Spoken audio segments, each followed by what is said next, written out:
slashers you definitely cannot survive. I think I can survive. I think I can definitely survive Ghostface. I think I can definitely survive Texas Chainsaw, bro. That nigga's not catching me, gang. Like, I can survive Texas Chainsaw. I can survive Ghostface.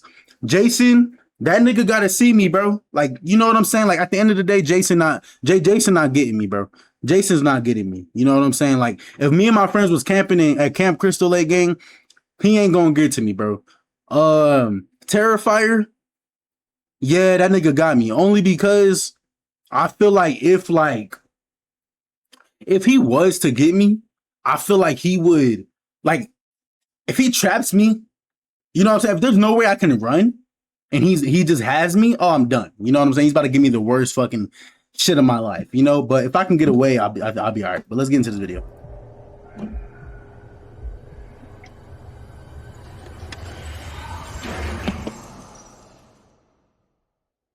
Horror movies are filled with killers, but not all slashers. Oh, let me tell them I'm watching evil. something else, bro. Some are just ordinary humans with knives. Others are something far worse. Unstoppable forces that continue hunting no matter how far you run, how hard you fight, or how carefully you prepare. These are killers that have left behind mountains of bodies and some of the highest kill counts in horror history. In this video, we'll be taking a look at movie slashers you realistically cannot survive.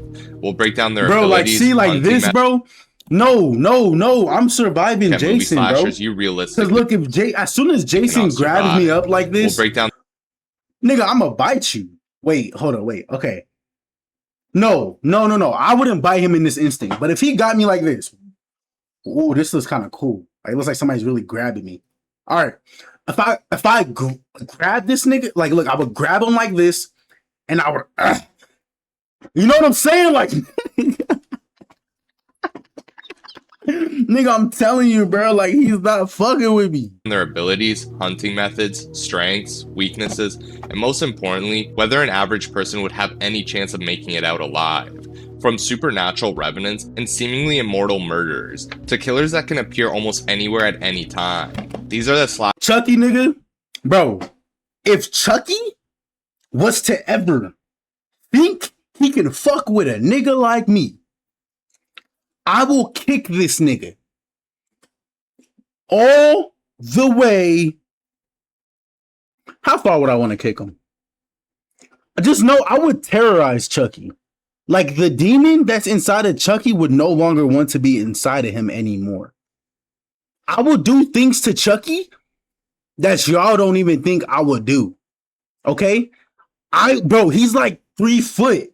I would hold this nigga down, and I'm talking, nigga, I'm straight fucking a doll. Like, you know what I'm saying? Like, y'all seen the movie Haunted House where the nigga was fucking Annabelle, bro? Like, that's what I'm doing, nigga. I'm straight cracking this nigga's cheeks just because of the simple fact that I'm gonna make him feel so less of himself that he just has to, like, just. I gotta get out this body. You know what I'm saying? Like he has no choice but to not be Chucky no more. You feel me? Like, he gotta go be something else. Slashers that turn survival that's how you really get a nigga, you know? And unlike monsters, aliens, or giant creatures, that's why they fuck niggas in jail. They don't do it for their enjoyment. They do it because they like to take niggas' manhood. Slashers are often far more personal. They stalk you, they study you, they wait for the perfect moment to strike. And once they've decided you're the target, escaping becomes a lot easier said than done. So with that being said, lock your doors, check behind you, and let's take a look at movie slashers you cannot survive. Yeah, I'm not surviving Terrifier. He got it, bro. I feel like if he wants you, he's gonna get you. Subject 1. Terrifier? Oh my gosh, nigga, I'm not surviving this nigga, bro. Art the Clown from Terrifier is the perfect example of a slasher you realistically do not want to encounter. While many horror killers simply murder their victims and move on, Art takes pleasure in inflicting as much— like, genuinely, if you can sit down and watch this fucking movie, you are genuinely the worst human to walk this fucking earth. Like, how can you sit and watch this movie for pure enjoyment? This is nothing but straight gore corn, my nigga. And you know what I mean, bro. Like, It's nothing. There's no plot to it. There's no story. We don't even know where this nigga really came from. You know what I'm saying? There's no backstory to him. Every killer has a backstory but him. And you just want to watch him straight slaughter a random family for no reason. And then he kills the whole family. He don't even like kill like I don't like just the adults. Like he kills everybody in the house and then burns the dog. And then feeds the dog to the parents. Like, the fuck? Like, bro, if you genuinely watch this nigga, bro, you need to be instituted today. Not gonna lie. Suffering as possible. New Johnny Gore, bro, I can't do it. Death bro. is often the least horrific outcome when dealing with him. His victims are frequently subjected to prolonged torture. Bro, if you're dealing with Art the Clown, you just want to die. Like there's nothing. There's like, you know, I would just want to be gone. Like, just kill me, bro. What are you doing? Mutilation, and psychological torment, making him one of the most sadistic slashers in modern horror. At first glance, Art appears to be nothing more than Art the Clown. I wouldn't even want to try, just because of the things I've seen him do to somebody. You know what I'm saying? Like, bro, this nigga literally put a cage over the girl's mouth, and he put rats in it, right? And then he burned the edge so the rats will go straight into her mouth and just eat up all her insides. Yeah. And I watched that. I watched that happen. He wears a black and white costume, then tie rocks to his ankle with exaggerated black features, and carries a trash bag filled with various weapons. He can't die though. That's the thing. He's like supernatural. That's the problem with him. Because people would just try to kill him. You can't kill this nigga, you know what I'm saying? But beneath the costume is something far more disturbing. As the films progress, his appearance becomes increasingly unnatural, with rotting teeth, sunken facial features, unnerving eyes, and increasingly demonic traits that reflect his supernatural nature. Like, what separates Art from many other slashers is his personality. He isn't silent because he's emotionless. Quite the opposite. Art is incredibly expressive. He mocks, taunts, laughs, applauds, and entertains himself through his attacks. Oh my gosh, this scene was treats fucking murder like crazy. A performance. Whether he's tortured. Bro, this scene, bro, I don't actually. Do I remember what exactly happened? No, not really. But I know it ends with like him just blowing off everybody's head, like actually pulling out a gun out of his bag and just like it was the craziest scene I've ever seen in my life. A victim, setting up a gruesome display, or silently celebrating his latest kill. Everything is done with a twisted sense of humor. That unpredictability makes him even more dangerous because there are no rules governing his behavior. And unfortunately, fighting back doesn't guarantee survival. Before gaining supernatural abilities, Art was already incredibly dangerous. He possessed remarkable strength, extreme pain tolerance, and an ability to continue attacking despite severe injuries. But after his resurrection, the threat level increased dramatically. Yeah, that's what happened to him. Like, he was alive and then he died and then he came back like very supernatural. I can take him, but Netmar, bro. I hate to say it, bro, but you be the first nigga gone, bro. Art gained superhuman strength, allowing him to tear limbs apart, crush skulls, rip through flesh with his bare hands, and overpower most people effortlessly. He can survive gunshots, stabbings, severe trauma, and even decapitation. At various points, he regenerates lost body parts, reattaches his own head, and continues functioning despite injuries that would instantly kill any normal human being. His kill count alone demonstrates how difficult he is to stop. Throughout the Terrifier films, Art leaves behind dozens upon dozens of victims, many of whom had opportunities to escape, fight back, or defend themselves. Yet time and time again, he manages to close the distance, overwhelm them, and even turn simple. If I was ever in any type of establishment and I seen this walk in, I would leave so fucking quick. We could jump him. I wouldn't want to touch him only because he's going to come look for you and he's not going to stop. That's the thing. He's going to get you. And it's not like he's just going to kill you. No, he's going to do the unthinkable to you, bro. The unthinkable. Encounters into extended nightmares. His willingness to use firearms, blunt weapons, edged weapons, traps, explosives, and anything else available makes him far more versatile than the average slasher. So what are your chances of surviving Art the Clown? Honestly, they're extremely poor. I would say like killers such as Michael Myers, who often focuses on specific targets, Art appears willing to kill almost anyone he encounters. He doesn't require a motive. He doesn't need a reason. And if he becomes interested in you, he'll often stalk and terrorize you long before the actual attack begins. Even if you manage to injure him, his supernatural durability allows him to keep coming. And because he enjoys prolonged suffering, a quick death isn't something you can count on. But perhaps the most terrifying thing about Art is that he genuinely enjoys what he's doing. He's not driven by revenge. He's not following a curse. Wow. He's not carrying out a mission. Art hurts people because he loves them. If you can survive Art the Clown, you could probably survive any serial killer. I honestly believe Art the Clown is one of the strongest serial killers, like, because he can't die and he's going to do the worst to you. Like, he's the most terrifying. It's called Terrifier for a reason. He's the most terrifying serial killer, like, dead ass. Enjoys the hunt that much, survival becomes a lot harder than simply running away. Like, he finds thrill in what he does, you know? Like, he genuinely enjoys it. Art the Clown, third level, insane survival chances, 2.9%. You have a 2.9% of surviving. 2.9%. Subject 2. Oh my gosh. Bro, Chucky? Bro, I'm kicking this nigga to Alaska, bro. Like, I'm dead serious when I say this, bro. I would, if Chucky ever came around me, and I'm so serious, like, I stand on this, bro. If he comes around me, I would literally pick him up and I'm going to fuck the shit out of him. Only because, wait. Only because no, Chucky's not a kid. Chucky's a grown-ass man. No, fuck that. Ain't no technically nothing. He's not a fucking child. He's a grown-ass man.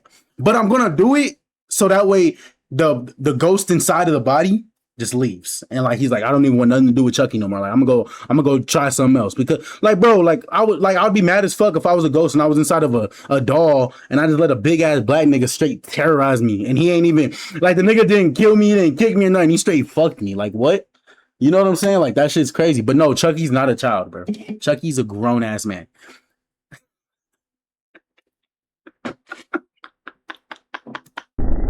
Hey, man. Chucky from the Child's Play franchise is a perfect example of why appearances can be deceiving. At first glance, he looks almost harmless. A small plastic doll standing barely over 2 feet never trusted tall, dolls, bright bro. red hair, freckles, and a cheerful smile. Most people's first instinct would be to laugh rather than to run. Unfortunately, that underestimation is exactly what has allowed Chucky to build one of the largest body counts in slasher history. Behind the toy-like appearance is the soul of Charles Lee Ray, a sadistic serial killer whose cruelty and determination have made him one of horror's most persistent murderers.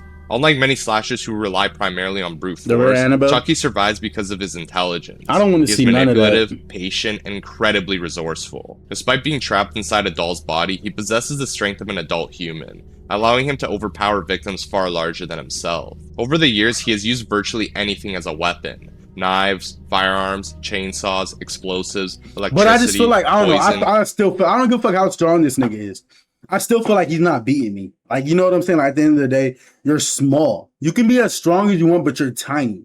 I'm going to kick you. Like, if you're running at me with a knife as Chucky, good fucking luck going against my big ass fucking leg, bro. That's all I'm gonna say.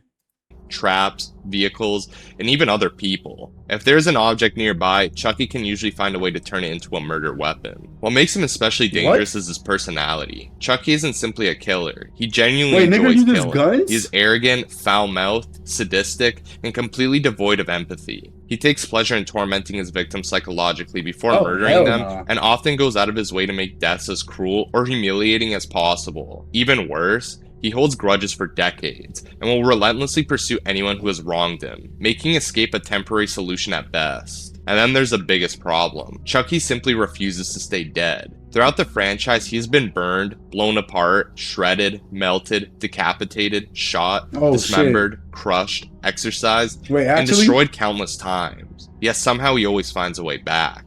Fuck, never mind. I mean, there's only so much fucking you can do to a doll. You know what I'm saying? Like, you know, like, damn, all right, he'll probably just keep coming back. I don't know. Voodoo magic, soul transfers, possession, and later the ability to split his soul into multiple bodies. Chucky effectively transformed himself from a single killer into an ongoing supernatural threat. At one point, multiple Chucky dolls were operating simultaneously, making it nearly impossible to eliminate him completely. Perhaps the most terrifying aspect of Chucky is how difficult he is to identify initially. Unlike Michael Myers or Jason Voorhees, who are immediately recognizable threats, Chucky can hide in plain sight. He's a toy. He can sit motionless on a shelf, in a child's bedroom, inside a store, or in the backseat of a car while waiting for the perfect opportunity to strike. By the time any victims realize he's alive, he's already close enough to attack. Now, to be fair, Chucky does have weaknesses. His arrogance frequently causes problems for him, and physically he remains much smaller than most slashers. Strong adults who know exactly what they're dealing with can overpower him. Holy water, exorcisms, and certain voodoo limitations have also proven effective at various points in the franchise. He bites but the problem is that very few people get that preparation time. Most victims don't know Chucky exists until he's already inside their home. Oh, hell no. What the fuck? Gang.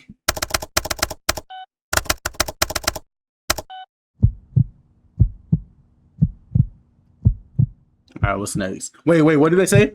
26% chance? Okay. I think I have like maybe a 90% chance, honestly. Subject 3. Texas, Freddy Krueger. I have no chance against him. I have no chance against him because I would hate to have to stay up. That one would be bad. Stay awake and leave town. See, all right. When does he become attacked? Like, does it work like that? Like, so if I just leave the town, like does he only get you if you're on Elm Street or no? Because if he only gets you when you're on Elm Street, then all right, let's find out. Fuck it. They got to tell you. They're gonna tell us. If you slashers are as completely unfair as Freddy Krueger from Nightmare on Elm Street. Most killers have limitations. You can run from them, hide from them, lock your doors, call the police. Freddy removes all those options because his hunting ground isn't in the real world. It's your own mind. Crazy. And unfortunately, sleeping isn't optional. Physically, Freddy is instantly recognizable. His burned and disfigured face, red and green striped sweater, fedora, and razor-clawed glove have become some of the most iconic images in horror history. But the glove itself is honestly the least dangerous thing about him. The real threat comes from what Freddy can do once you're asleep. Within the dream world, he essentially becomes a god. He can reshape reality however he wants, alter the environment, transform his victims, manipulate gravity, become gigantic, appear anywhere instantly, and weaponize a person's deepest fears against them. The normal rules of survival simply stop applying. What makes Freddy especially terrifying is that he doesn't rush. Unlike many slashers who kill quickly, Freddy often spends days or even weeks psychologically tormenting his targets before the final attack. Literally. He enjoys wearing people down mentally. Bro, that nigga with that nigga dead ass pulls up in your nightmares like weeks before he gets you. You know what I'm saying? Like you literally be telling your friends like, you know what I'm saying? Like, yeah, bro, I can't fucking sleep. Bro, I've been getting these fucking nightmares. Like he dead ass does that, bro. Like that shit's crazy. Sleep itself. Victims become exhausted, I watched all paranoid, the movies, bro. Isolated, and increasingly desperate as they try to stay awake. And eventually, everyone loses that battle. No matter how determined you are, the human body will eventually force you to sleep. And once you fall asleep, things become incredibly one-sided. Freddy specifically targets whatever frightens you most. If you're afraid of heights, drowning, insects, fire, isolation, failure, or death itself, he'll use those fears against you. The dream world is his personal playground, and because he controls it completely, escaping is almost impossible unless you know exactly what you're dealing with. Even worse, injuries and deaths suffered in dreams often manifest in reality, meaning dying in the nightmare usually means dying for real. To make matters worse, Freddy isn't just powerful, he's intelligent. He understands psychology, manipulation, and fear better than almost any slasher. He constantly taunts victims, tricks them into lowering their guard, and uses him and Terrifier, you know, definitely.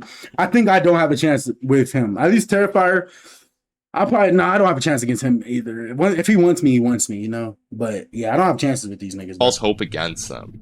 In many cases, people think they've escaped the nightmare only to discover they're trapped inside it. That uncertainty makes every encounter feel hopeless because you can never be entirely sure what's real and what isn't. Now, technically, Freddy does have weaknesses. He can be pulled into the real world, where he loses many of his supernatural abilities and becomes vulnerable to conventional harm. Fire has also historically been associated with his defeats, and if people stop fearing him and remembering him, his power can diminish significantly. But realistically, very few victims possess the knowledge, preparation. I know the biggest thing with Freddy Krueger though. I know like if you just don't remember him, like that I've heard like from his movies. I remember like that is how you really get rid of him if you just don't remember. Because I remember him saying some shit like that. He was like, "I'm gonna make him remember and shit." Because like that was when he was dying and shit. You know what I'm saying? And then he needed Jason to help. I need to watch that movie again. That shit was fire. What is that shit on? Freddy versus Jason, bro. That shit was so gas. Freddy versus... I could watch that shit right now, gang. They should make another one. Wait, Freddy versus Jason? Mental strength necessary to exploit those weaknesses before Freddy gets to them. Bro, it ain't on shit, gang. You gotta buy that bitch on everything. I'm gonna have to cop that motherfucker, though. I ain't gonna lie. Alright, subject. Alright, threat level insane. 1.9%. Damn, he had worse than... Bro, you have no chance of surviving that nigga, bro. Unless you bring him back. Subject 4. Come on, bro. Like, bro. Unlike some slashers, Ghostface would never, ever, ever, ever get a chance to put his hands on me, bro. Only because 9 times out of 10, bro, it's a 16-year-old girl. That's all I'm gonna say. Ghostface isn't a supernatural monster. And honestly, bro, Ghostface, bro, I feel like he gets you off of your dumb mistakes. If you just make no dumb mistakes, he can't kill you. That's why Sidney's still alive. There are no magical powers, no curses, and no immortality. Every Ghostface is ultimately a human being hiding behind a mask. Just strictly for the love of the game. Despite that fact, the Ghostface killers have collectively built one of the most impressive kill counts in slasher history. The reason is simple. They don't rely on supernatural abilities. They rely on planning, deception, and fear. The appearance of Ghostface has remained largely unchanged throughout the franchise. A flowing black robe, a hood, black gloves, and the iconic screaming white mask have become instantly recognizable symbols of horror. The costume itself isn't unique, and can be purchased by almost anyone, which is exactly what makes it so effective. Ghostface can be anyone, a friend, a classmate, a neighbor, a family member. The killer often spends weeks or even months blending into everyday life before revealing themselves when it's already too late. What truly separates Ghostface from other slashers is the psychological aspect of the hunt. Before the attack even begins, victims are frequently stalked, watched, manipulated, and terrorized through phone calls. Ghostface enjoys playing games with targets, asking questions, I feel like the Scream 5 and Scream 6, those were the best Screams. And Scream, obviously the first Scream, you know what I'm saying? You can't go wrong with the first Scream. But I feel like those two really brought the franchise back, bro. Now the new one, Scream 7, pack that shit the fuck up, bro. Threats, discussing horror movies, and slowly building tension before I'm striking. surviving 100%. The killer 100%, isn't simply trying to murder. He's a human. They want you afraid first. He's human. They want you to constantly be looking over your shoulder, wondering who around you can actually be trusted. Honestly, that's where Ghostface becomes far more dangerous than people give them credit for. Most slashers announce their presence. You know when Jason is coming. You know when Michael Myers is nearby. Ghostface often attacks before you even realize you're part of the game. They gather information, Ghostface is a no life with too much time on his hands, and use that knowledge to isolate victims. Many Ghostface killers have demonstrated surprising levels of intelligence, stealth, and adaptability. I'm telling you, this nigga just feeds off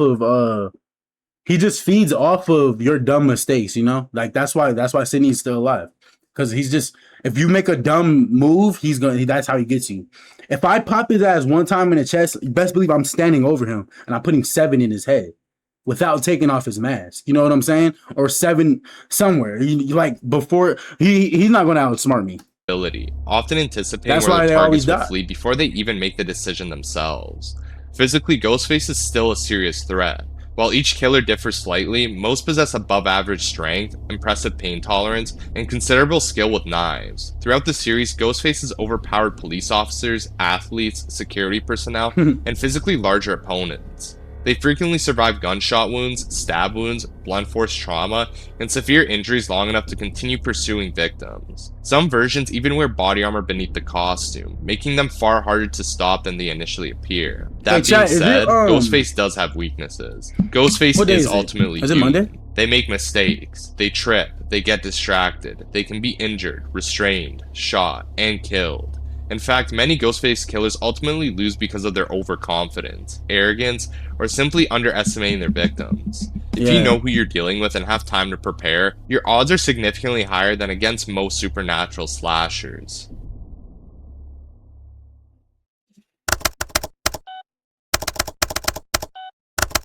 I 33%. Okay. I think that's the easiest one we got.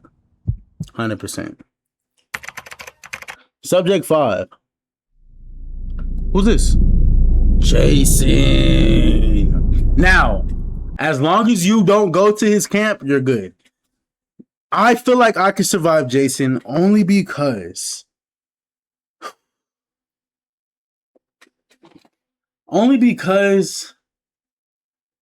hold on, God, give me a second. Only because it's the woods. Yes, he knows the woods, but it's the woods. I'm running straight until I get out of the motherfucking woods. You know what I'm saying? I would just run. And I wouldn't fall, and I wouldn't get behind a tree and hide, and I wouldn't wait and hear, and I would not, nigga. I'm running.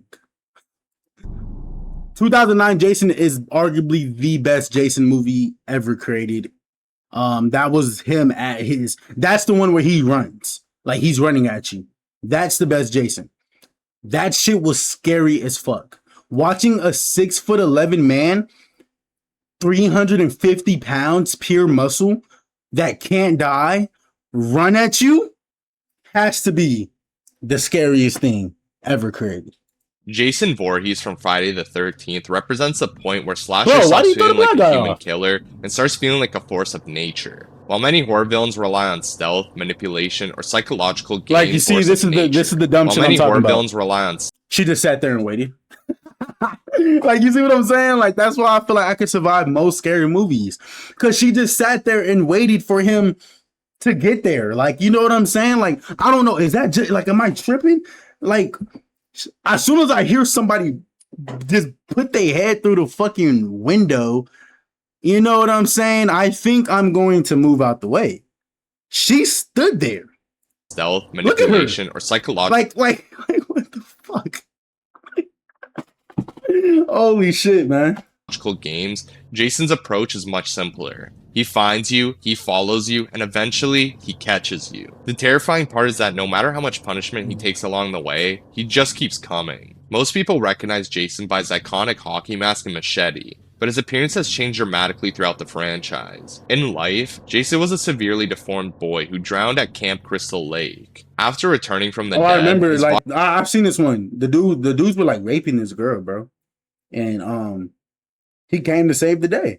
Body gradually transformed from a scarred human into a decaying undead revenant. Depending on the film, he appears as a rotting corpse, a heavily decomposed zombie, or even a cybernetically enhanced killing machine in the far future. Despite these changes, one thing remains consistent. Jason is enormous, standing well over 6 feet tall with a powerful build. He towers over most victims and often looks less like a man and more like a walking tank. What makes Jason particularly frightening is how relentless he is. He doesn't taunt victims like Freddy. He doesn't play games like Ghostface. He rarely even shows emotion. Once someone enters his territory or attracts his attention, Jason becomes completely focused on eliminating them. He will walk through forests, lakes, buildings, storms, and entire crowds if it means reaching his target. Even when people believe people also don't understand, like, Jason is actually he's special needs, you know, like he's special needs.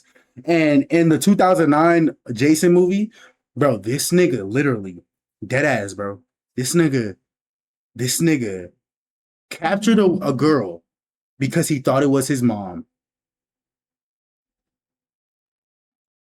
Pretty deep.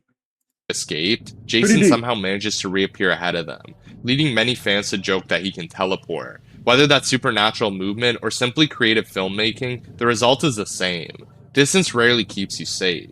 His physical capabilities are equally terrifying. Jason can punch through walls, crush skulls with his bare hands, bro. I used to think Manhattan was like the most dangerous place in the world when I watched this movie. Like I was like, bro, I'm never stepping foot in Manhattan, bro. I thought that was the Bronx. Like I thought that was New York's Bronx, bro. Whole time, bro, Manhattan is where everything's at. Bodies, throw grown adults across rooms, and survive injuries that would instantly kill any normal human.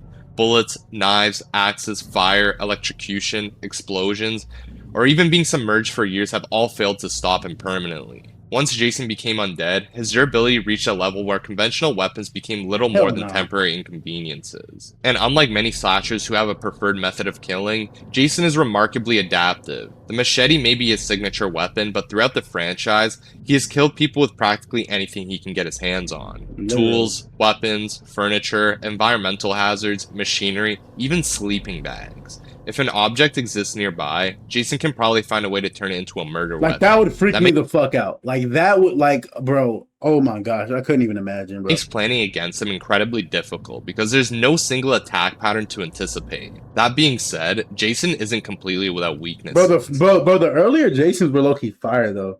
Like, the ones in, like, the 1980s, bro, they were actually pretty gas. His attachment to his mother has been exploited multiple times, and certain individuals have successfully manipulated him by impersonating Pamela Voorhees. He also seems to avoid harming children and animals, showing that some fragments of humanity still remain buried beneath the monster. But those rare weaknesses don't change the reality facing most victims. The overwhelming majority never get close enough to exploit them before Jason reaches them first.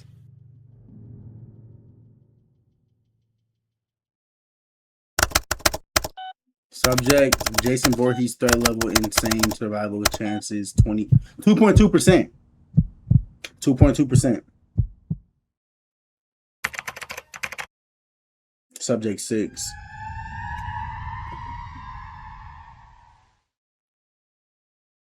Leatherface from the Texas Chainsaw doesn't possess magical powers or impossible abilities, but it doesn't make him any less terrifying. In many ways, Leatherface is scary because he feels real. He's a massive, unstable killer living in the middle of nowhere, with a family that's just as dangerous as he is. And if you wander into his territory, there's a very good chance that you're never coming back out. Standing well over 6 feet tall and suffering from acromegaly, Leatherface is an imposing figure even before you factor in the chainsaw. His enormous size, brute strength, and intimidating appearance make him look more like a monster than a man. Covering his face are masks crafted from the skin of his victims, each one reflecting a different aspect of his fractured personality. Combined with his blood-stained clothing I've and roaring actually never chainsaw, watched the original Texas Chainsaw Massacre. Hold up. Wait, low-key, now that I think about it, I think I need to get on the lore, bro. Because I feel like that's the one where, like, you know, it's on Tubi, it's on Prime, it's on everything. Yo, we might have to watch that today, though, low-key. Texas Chainsaw. All right, I'm looking to that. Texas Chainsaw Massacre. Damn. The result is one of the most unsettling appearances in horror history. What separates Leatherface from many other slashers is that he isn't purely evil in the traditional sense. Beneath the violence is a mentally unstable individual who has spent his entire life under the influence of an abusive and cannibalistic family. Depending on the film, he often behaves more like a frightened, confused animal than a calculated murderer. He experiences fear, panic, attachment, and even affection. However, none of those traits make him any less dangerous. If anything, they make him more unpredictable, because his reactions are often driven by emotion rather than logic. And once Leatherface decides you're an intruder, things get very bad very quick. Leatherface often attacks with overwhelming speed and brutality. People's faces on, Many of his most famous kills happen within seconds. A single strike from his hammer can incapacitate someone instantly, while a chainsaw can turn even a minor mistake into a fatal injury. His preferred tactic is simple: overwhelm the victim before they even understand what's happening. By the time most people realize they're in danger, they're already trapped inside his territory. Another major problem is that you're rarely dealing with Leatherface alone. The Sawyer family functions almost like a hunting pack. Yeah, I gotta watch the original, bro, because I actually did not know, because I used to play the game, but I actually did not know, like, they were in the movie. If that makes sense. If that makes sense. While Leatherface serves as the primary threat, other family members frequently assist in capturing, tormenting, and disposing of victims. Even if you somehow manage to evade Leatherface himself, you may still find yourself surrounded by people actively helping him. That makes escaping much harder than simply outrunning one killer. Physically, Leatherface is far stronger than most normal humans. He can break bones, overpower multiple victims, smash through obstacles, and continue fighting despite severe injuries. Throughout the franchise, he survives gunshot wounds, stab wounds, burns, chainsaw injuries, vehicle impacts, and numerous other forms of trauma that would put most people out of action. While he can certainly be killed, actually doing so before he reaches you is far easier said than done. Leatherface does have one important weakness. He's still human. He can bleed, he can be injured, he can be outsmarted. Victims have escaped him before, and determined individuals with weapons stand a legitimate chance of fighting back. If you're armed, aware of the danger, and able to stay calm, survival is possible.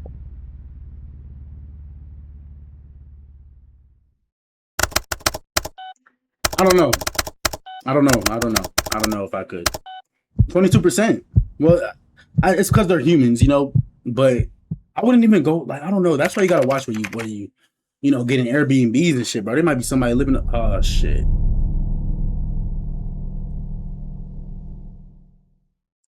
For a slasher whose entire reputation is built around being human, Michael Myers is disturbingly difficult to explain.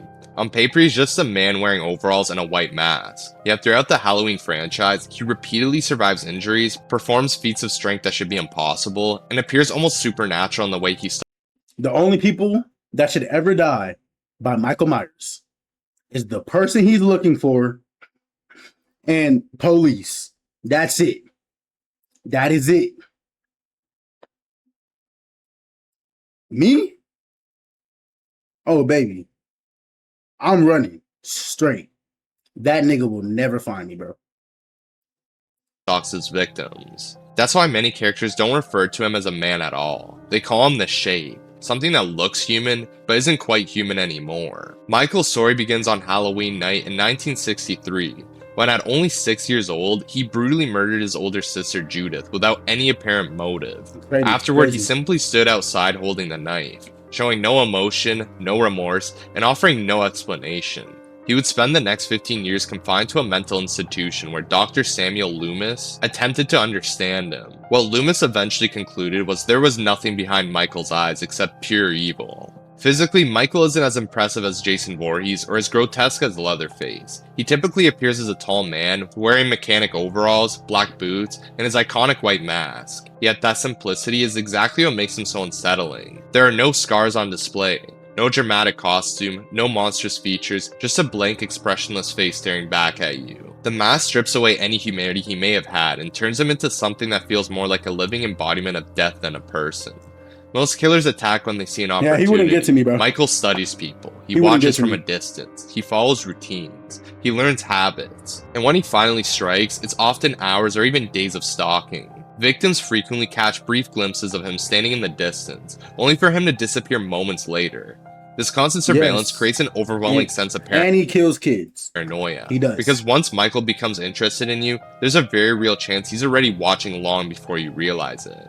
And despite rarely speaking or showing emotion, Michael possesses a surprisingly intelligent and calculated mind. He carefully stages bodies, creates disturbing displays, and uses psychological warfare to terrify survivors. Throughout the franchise, he repeatedly demonstrates tactical thinking, setting traps, ambushes, and manipulating his environment to maximize fear. He isn't simply killing people, he's creating horror. Then there's a problem of actually stopping him.